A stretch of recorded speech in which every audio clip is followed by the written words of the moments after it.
Hello. Welcome to Uttarakhand GK.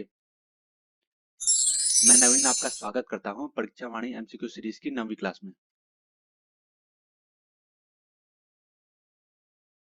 जैसा कि मैंने आपको हमेशा बताया है, इस वीडियो में हम आपको 10 एमसीक्यू करवाएंगे और इनसे जुड़े फैक्ट भी आपको बताएंगे।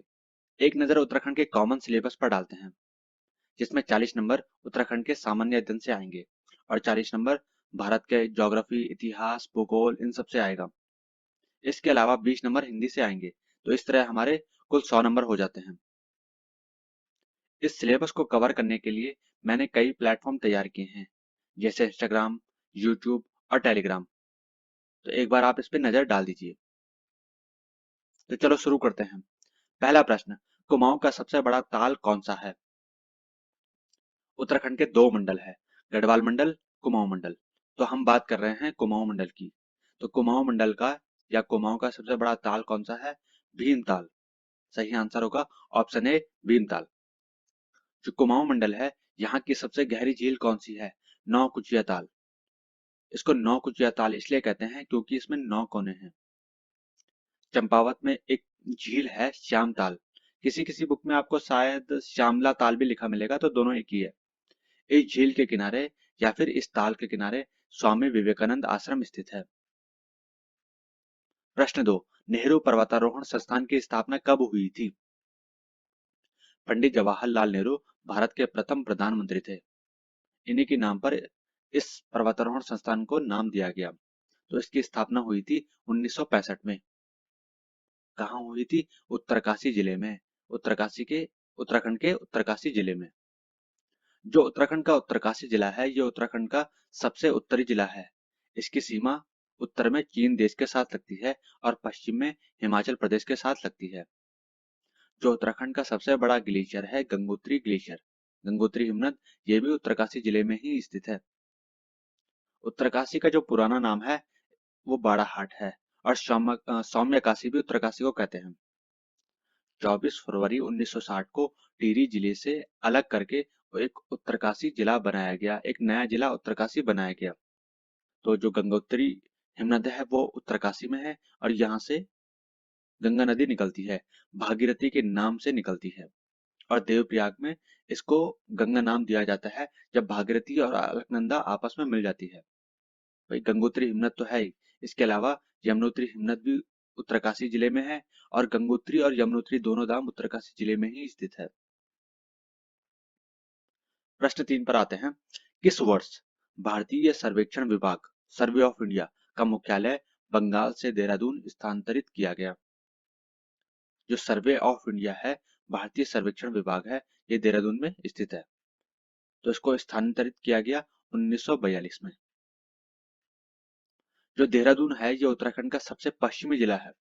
सबसे उत्तरी जिला उत्तरकाशी और पश्चिमी जिला है देहरादून। देहरादून एकमात्र ऐसा जिला है जिसकी सीमा दो राज्यों से लगती है। ध्यान रखना, मैंने कहा राज्यों से लगती है। अगर मैं देश पूछूंगा तो इसका जवाब होगा पिथौरागढ़। उत्तराखंड का पिथौरागढ़ जिला एकमात्र ऐसा जिला है जिसकी सीमा दो देशों से लगती है, उत्तर में चीन से, पूर्व में नेपाल से। लेकिन यहाँ पर बात हो रही है राज्यों की। तो जो देहरादून है, यह एकमात्र ऐसा जिला है जिसकी सीमा दो राज्यों से लगती है, हिमाचल प्रदेश से और उत्तर प्रदेश से। और आपको ये भी ध्यान रखना है, जो हरियाणा जिला है, सॉरी, जो हरियाणा राज्य है, ये उत्तराखंड से इसकी सीमा नहीं लगती है।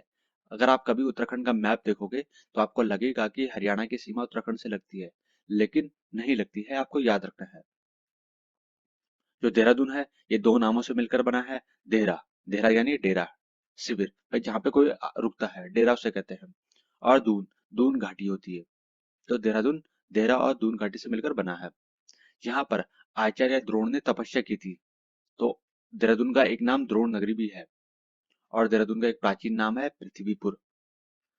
जो देहरादून है, यहाँ पर एक स्थान है कालसी। जो कालसी स्थान है, ये हिमाचल बॉर्डर के पास है। ये स्थान है तो देहरादून में या उत्तराखंड में, लेकिन ये हिमाचल बॉर्डर के पास है। यहाँ पर भारत के जो सम्राट थे अशोक मौर्य वंश के, इनका एक शिलालेख स्थित है। इसको कालसी शिलालेख ही कहते हैं। तो ये देहरादून में स्थित है। थोड़ा सा नजर हम पश्चिम बंगाल पे जाएंगे। ये उत्तराखंड का तो नहीं है, लेकिन क्योंकि जीएस का पार्ट है तो हम थोड़ा इसको भी देख लेते हैं। पश्चिम बंगाल की राजधानी कोलकाता है। और यहाँ की वर्तमान मुख्यमंत्री अभी ममता बनर्जी है। भाई आज की डेट पे ममता बनर्जी है। और जो राज्यपाल है अभी जगदीश धनखड़ है। आज मैं 7 अप्रैल को इसकी रिकॉर्डिंग कर रहा हूँ, तो अभी तो यही है। और एक बहुत इंपॉर्टेंट फैक्ट है जो आपको अच्छे से याद रखना है। बंगाल का विभाजन हुआ था 1905 में, और ये करवाया था लॉर्ड कर्जन ने। ये कई बार एग्जाम में आ चुका है पहले भी। जो बंगाल का विभाजन है ये 1905 में लॉर्ड कर्जन ने करवाया था। एक नज़र हम रविंद्रनाथ टैगोर पे भी डालेंगे। रविंद्रनाथ टैगोर का जन्म पश्चिम बंगाल के कोलकाता में हुआ था। उस समय वहां का नाम कलकत्ता था। और रविंद्रनाथ टैगोर एकमात्र ऐसे कवि है जिनकी रचनाएं दो देशों का राष्ट्रगान बनी है। भाई एक भारत जनगणमन हमारा राष्ट्रगान है। इसके अलावा आमार सोनार बांग्ला ये बांग्लादेश का राष्ट्रगान है। जो हमारे गुरुदेव रविंद्रनाथ टैगोर है इनको नोबेल पुरस्कार मिला है। लेकिन ये ऐसे पहले व्यक्ति है जो गैर यूरोपीय है। इससे पहले नोबेल पुरस्कार केवल यूरोपीय व्यक्तियों को ही मिलता था। तो रविंद्रनाथ टैगोर पहले व्यक्ति है। ब्रिटिश सरकार ने 1915 में रविंद्रनाथ टैगोर को नाइटहुड की उपाधि दी थी। इसके बाद आपने जलियांवाला बाग हत्याकांड सुना हुआ था, ये हुआ। तो इसके विरोध में रविंद्रनाथ टैगोर ने अपनी नाइटहुड की उपाधि वापस कर दी, अंग्रेजों को वापस कर दी। प्रश्न 4, कण्व आश्रम किस जिले में स्थित है? आपका जवाब होगा पौड़ी। पौड़ी से जुड़ा एक इंपॉर्टेंट फैक्ट है। पौड़ी एकमात्र ऐसा जिला है, उत्तराखंड का एकमात्र ऐसा जिला है जिसकी सीमा सबसे ज्यादा जनपदों से लगती है। किस किस जनपद से लगती है? हरिद्वार से लगती है, देहरादून से लगती है, टिहरी गढ़वाल से लगती है, रुद्रप्रयाग से लगती है, चमोली से लगती है, अल्मोड़ा और नैनीताल से भी लगती है। प्रश्न 5, निम्न में से कौन सा उत्तराखंड का सबसे ऊंचा पर्वत शिखर है? उत्तराखंड की सबसे ऊंची चोटी कौन सी है? आपका जवाब होगा नंदा देवी। नंदा देवी की हाइट है 7,817 मीटर। तो एक नजर डालते हैं उत्तराखंड में स्थित या उत्तराखंड की सर्वाधिक ऊंचाई वाली 4 पर्वत चोटियां।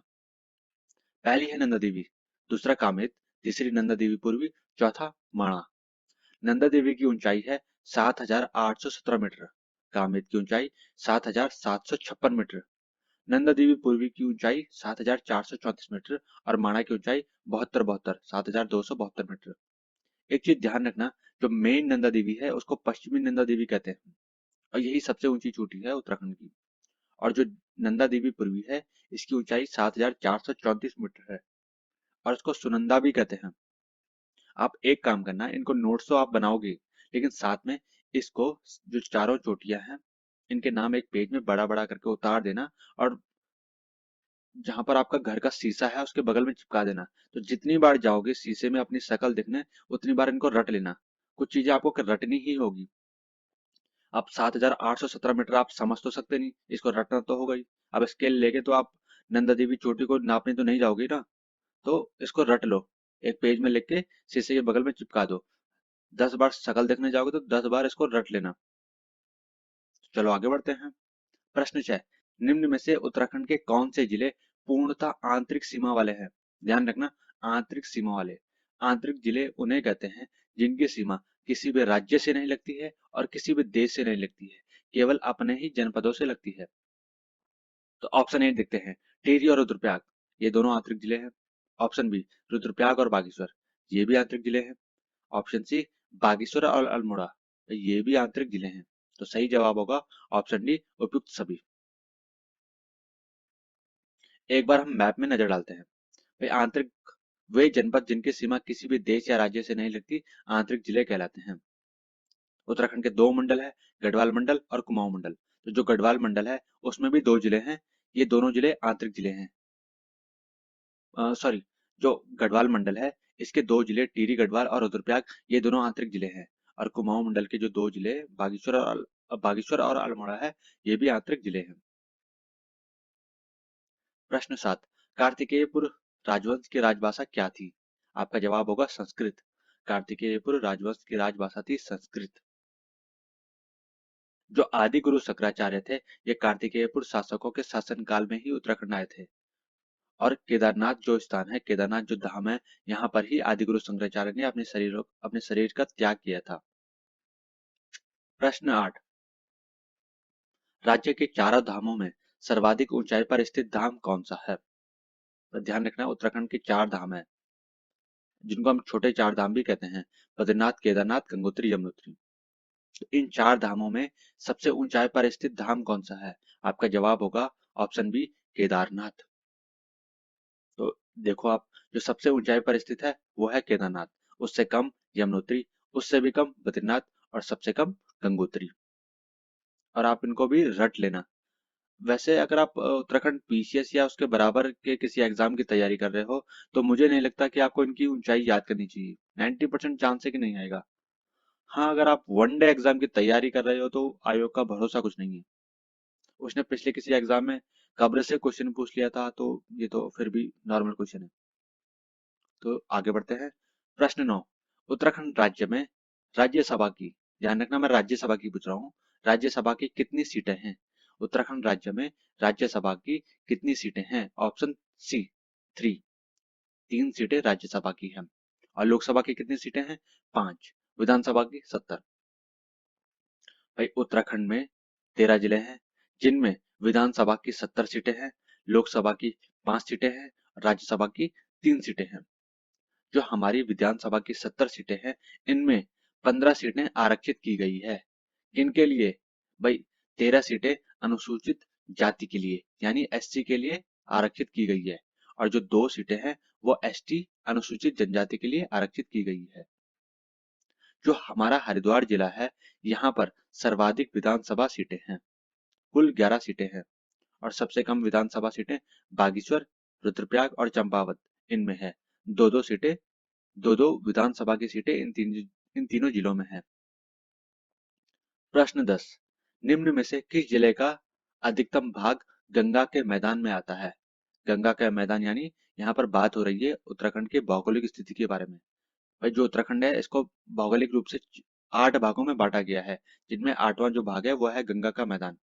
तो यहाँ पर यही पूछा जा रहा है कि इस जिले में गंगा का मैदान वाला भाग सबसे अधिक आता है। आपका जवाब होगा ऑप्शन बी, हरिद्वार। उत्तराखंड के 2 मैदानी जिले हैं, हरिद्वार और उधम सिंह नगर।